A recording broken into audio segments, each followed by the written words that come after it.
All right, y'all. I had so much fun doing the live review for last night's episode of Basketball Wives, but now I'm about to get up here and do the real deal review for Basketball Wives. This was the season finale of the 8th season, thank God. So without further ado, girl, let's get it.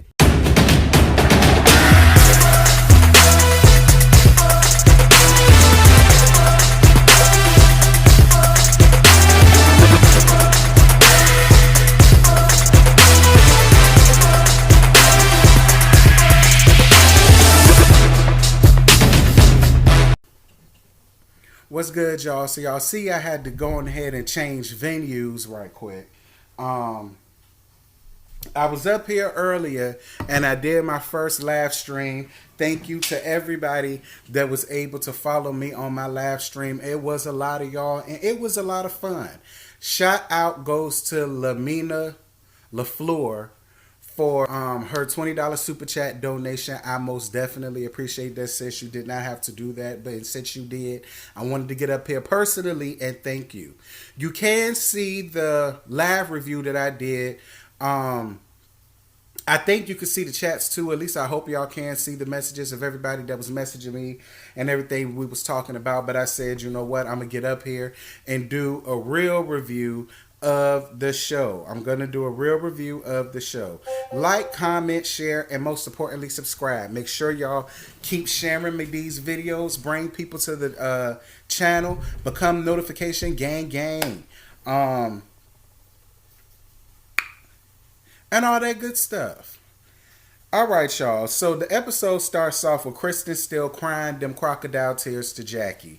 You know, Kristen, at this point, your tears are falling on deaf ears. The sad part about this whole thing, Kristen, is you done made it up in your mind that you're right and valid in feeling the way that you are feeling as it pertains to Cece, and how you're so done with Cece, and how you're so done with trying to make things right between her and Byron. You done made it up in your mind that she's the reason why Byron does not want a relationship with you. And you keep dragging Kenzie into the mix. And I feel like that you're trying to do with Kenzie is a power move. And it's sad that you're using your daughter basically to spin this whole narrative to suit you and to suit Thomas and London at this point claim that Cece is basically a wolf in sheep's clothing. Girl, bye. Miss me with all of that. Shaunie still stirring the pot in Kristen and Cece's business. And it's funny because Shaunie loves to tell somebody they need to mind their business. Like when she sat down with Jackie. Matter of fact, we're going to get to that in a minute. Put a pin on that. OG, Jackie, and Cece go out to dinner. As I said before in my live video, I loved to see OG, Jackie, and Cece. I honestly feel like Jackie needs to talk to the producers and try to get her own spinoff with Jackie, with OG and Cece. Because I would love to see the three of them together. I do. Jackie, OG, and Cece basically held down the fort for these past few episodes. They really did. I also heard that the ratings went up because of Jackie, OG, and CC. And I believe every single solitary word of it. Like the main girl click crew, they don't have anything left to give. They don't have anything left for us. And we saw that with how quickly the three of them was able to shut all five of them down. And I was all here for it. Jackie wants to bring the ladies together, and I said this in the live video. I've been in a predicament where I've been in between friends that are fighting and feuding with each other. And it's not a good place to be in. I myself tried so hard to get these group of people to try to get along. And it was actually my mom, may she rest in peace, that told me I can't do that. That you can't mix every group of friends together because every group of friends don't mix. And she was absolutely right. Like me, I have my church crew of friends that I go out with when that time comes. I have my ratchet group of friends that I go out with when that time comes. I have my classy based friends that I bougie ass friends that I have to go and chill out with. I have my professional friends that I go and let have with and have fun with and this and that. I do not know. I no longer try to bring those group of friends together. And this is the same situation, Jackie. They done made it up in their mind that CC and OG are the problem. And the more you keep trying to bring all of them together, you're going to find yourself on the same fence that OG and CC are in. But if you want to try to bring them all together, that's perfectly fine, Jackie. Do you, mama? The old hags meet up, and Evelyn says that she hit Chad up, and she claims that she has receipts that she been trying to sleep with him. Evelyn, you're not smart. You're not smart on any playing field, level of a field, nothing. You're not smart. If you're supposed to be spinning this narrative and want us to believe that you still walking around with PTSD at night because of Chad Ochocinco headbutting you like you was a soccer ball, why would you hit him up trying to dig up dirt to want to throw back in OG's face? Why does it matter and mean so much to you even if she did try to talk to him? Who cares? He domestic abused you, right? Why do you care about what he's doing and who he's doing it with? You're not smart, Evelyn. You're not smart at all. Like, if you're going to play up a domestic abuse story, you need to at least have the smartness and the foresight to do it right. And girl, them receipts were trash. He gave you just a little bit of what you wanted, but that man ain't give you the whole tea, and we're going to get down to that in a minute. Shaunie meets up with Jackie to talk about what happened with OG. And this is where I'm going to get in Shaunie's ass yet again. Pig face, I hate everything about you. I don't hate you, but I do hate the qualities that you possess. And I said it on my live video that you are a wolf in sheep's clothing. And that is the worst type of person to be around with. You love to smile in everybody's face and be on this whole rich white woman tease that you like to be on. You love to be so classy based and but you are the most common person that is on this show. You really are. What I don't get is how, and I said this too, you have such a problem with OG. You feel like her aggression is so much, but yet you're chilling around Evelyn, and you chilling around Malaysia, and you chilled around Tammy, who actually could have done, well, Tammy did do bodily harm to people.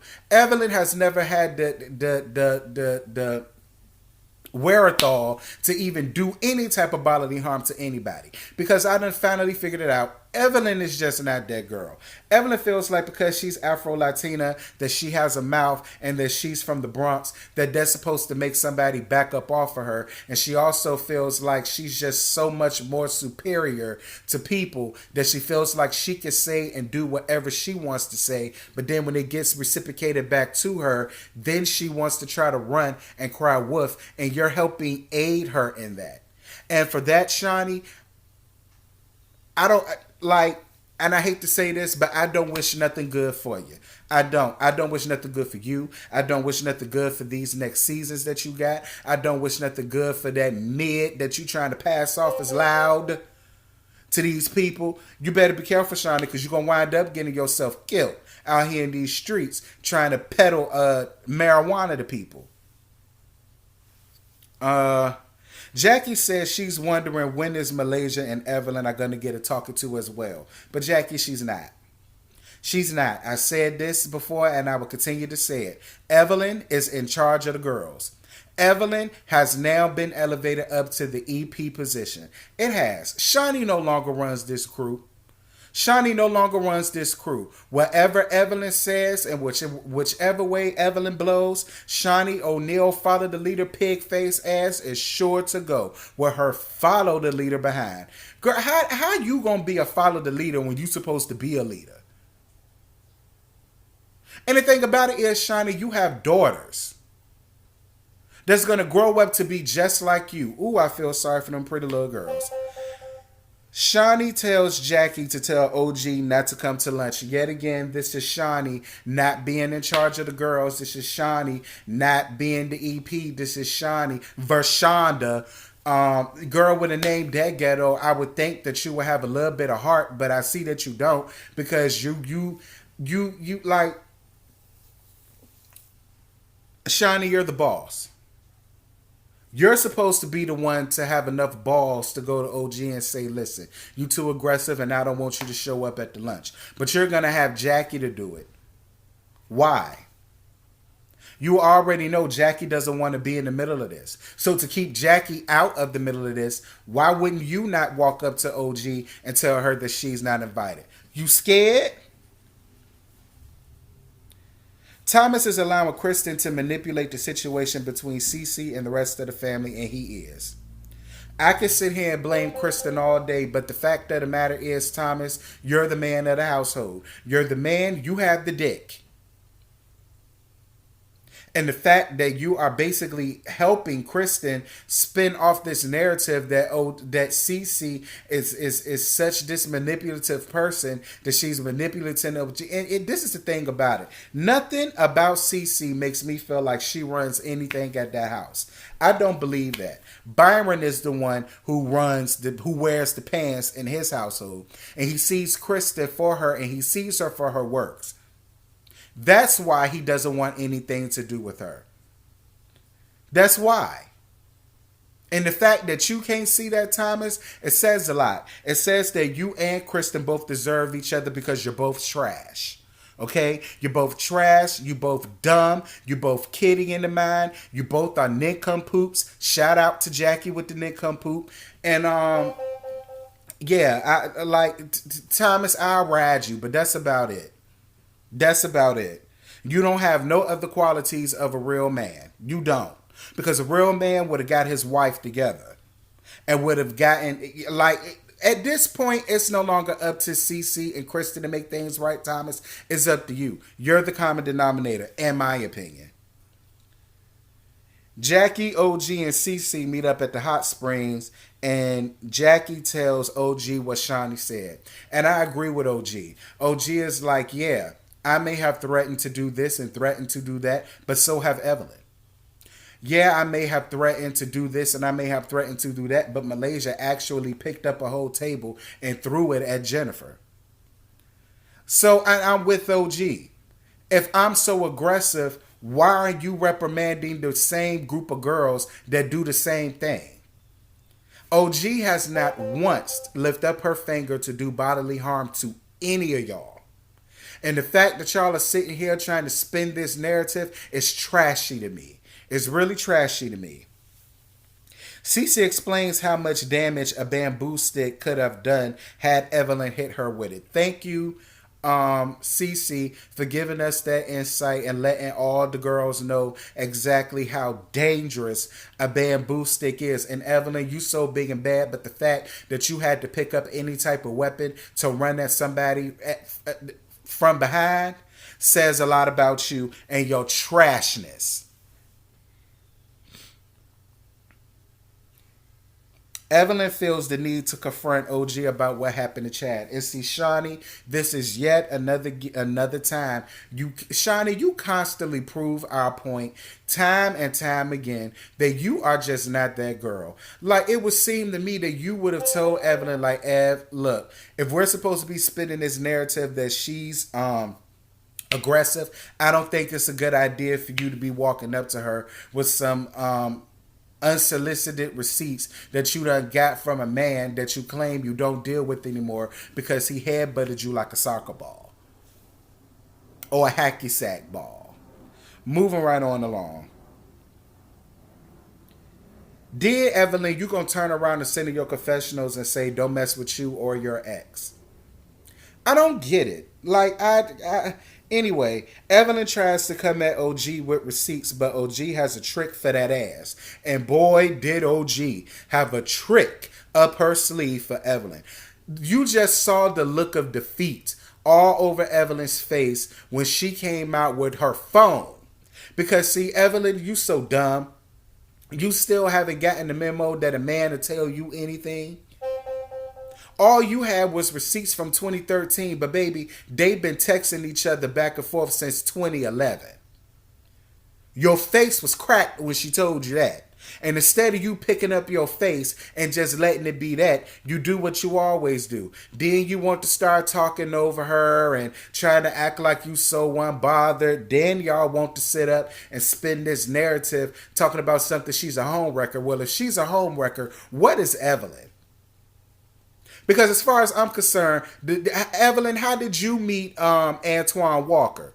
You met him because you were sitting outside his hotel room in the cold, waiting to get up there and pounce on him. That's how you meet your men, Evelyn. So for you to, not to mention, you sat around there and you were sleeping around with Tammy's ex-husband, Kenny Anderson. So you are the last person to sit up here and call anybody a homewrecker. And the audacity of you to feel like any woman owes you any type of respect or loyalty or girl code. Why? You didn't have none for yourself when you was riding around getting it, which is why Shanice had to take care of her damn self because you was too busy pouncing on dicks. But now you feel as though because you were once married and you got your ass whipped bad, now you feel like you're owed some type of loyalty and you're owed some type of girl code. Child, y'all sideline hoes gonna get enough. OG says that Evelyn wants to be black so bad, and I kind of agree with OG with that. I do. I said it in my last video, my live video, that to me, Afro-Latina does not make you black. It doesn't. It doesn't. When you go out and you look for jobs and you're an Afro-Latina, you're not checking down black African-American because that's not what you are. You're not. You're going to check other, and in the line that goes beside that, you're going to put Afro-Latina. So I'm with her. I'm with her with you with the cornrows. I'm with her with you with your lingo. I'm with her with you and you always trying to get black men. I'm with her on that, Evelyn. I do. And you don't help your story out none at all, considering the fact that you sitting around here sending subliminal messages like trying to call her a gorilla in your last laugh that you did. Evelyn, you're trash. You're trash. You're a bum. You're such a despicable person inside and out. And I really hope that your daughter is nothing like you. But the word on the curb is your daughter do porn. Anyway, OG says a prayer for Evelyn. And CC follows suit. I thought that was completely hilarious. And I also thought it was completely appropriate. I do. CC and OG has just had enough. They're tired. They're tired. They're tired of constantly being the butt of everybody's jokes. They're constantly tired of always arguing with the same people time after time after time after time after time again. And I'm finally glad that OG and CC realized that it doesn't matter what they do or not do. They're never going to get accepted by these group of women. They're just not. But see, listen, they say that CC is really good friends with Cookie Johnson, which is Magic Johnson's wife. So I really think that's why CC is unbothered by it. It's like, girl, I chill with real wives. Because ain't none of y'all hoes basketball wives. The only person that is a basketball wife at this point is CC. And quiet as it's kept is OG too. Yeah, Kwame may not be in the NBA, but bitch, he still play ball. They're more qualified to be, and Jackie Christie, they're more qualified to being called basketball wives than the rest of y'all are. Oh, Phoebe, you ain't nothing but a baby mama. Evelyn, I don't know what you are. You just the league's cum bucket, so you get a slide. Vashonda, you're the ex-wife of Shaq O'Neal. Malaysia Pargo, I mean, I don't know who your man is, but he done played ball, but he was never your man to let me tell it. And Kristen, I don't know what Thomas is, because the tea that I got, he don't coach basketball. So, I mean, I don't know what it is that your man do or what y'all do for income, which further makes me believe that Byron is the one that's really funding y'all lifestyle. And then you want to sit here and turn and get grand on this man. Then you want to turn around and get grand on CC when you running around here all up in her closet, accepting and taking her hand-me-downs because you can't afford them. Y'all, that's all I have. I ain't got no more. I wanted to get up here and do a real review for y'all of Basketball Wives. Like, comment, share, and most importantly, subscribe. Make sure y'all hit that bell, become the gang. If you would like to donate to my channel, my PayPal is listed in my links on my page. Those of you who do decide to donate, please email me either your real name or your YouTube channel at tlsmittheatalk@gmail.com. I will be posting y'all name down in my end credits when I start doing that, which will be within the next week or so. So until next time, y'all, I'ma holler at y'all later. Bye.